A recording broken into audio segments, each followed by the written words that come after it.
कोल्हापुरातील पंचगंगा नदी गेल्या 25 वर्षांपासून प्रदूषणाच्या विळख्यात आहे. आज जागतिक पर्यावरण दिनाचं औचित्य साधून शिवसेना ठाकरे पक्षाच्या वतीनं प्रदूषण नियंत्रण मंडळ कार्यालयाबाहेर अनोखं आंदोलन केलं. ठाकरे गटाचे कार्यकर्ते घोषणाबाजी करत प्रदूषण नियंत्रण मंडळाच्या कोल्हापूर कार्यालयाच्या आवारात पाण्याचा कलश घेऊन दाखल झाले. यावेळी कार्यालयातील अधिकाऱ्यांना बोलवून कलश ठेवून पंचगंगा प्रदूषण मुक्तीची सामुदायिक शपथ घेतली. यानंतर प्रदूषण नियंत्रण मंडळाचे प्रादेशिक अधिकारी निखिल घरत यांची भेट घेतली.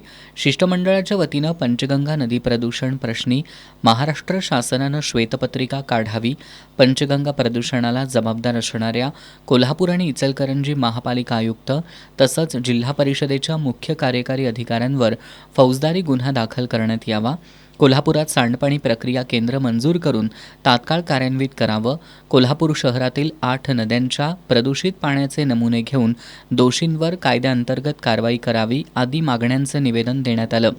याप्रसंगी उपनेते संजय पवार, सहसंपर्क प्रमुख विजय देवणे, शहर प्रमुख मंजित माने, अवधूत साळुंखे, स्मिता सावंत, आसावरी सुतार, सुमित मेळवंकी, शुभम पाटील, अक्षय मोरे, ऋषिकेश जोशी, दीपक गवळी, युवराज खंडागळे, दिलीप देसाई, प्रसाद कुलकर्णी, महादेव कुकडे, संतोष रेडेकर, राहुल माळी, सुनील जाधव, अभिजित बुक्षेट आदी उपस्थित होते.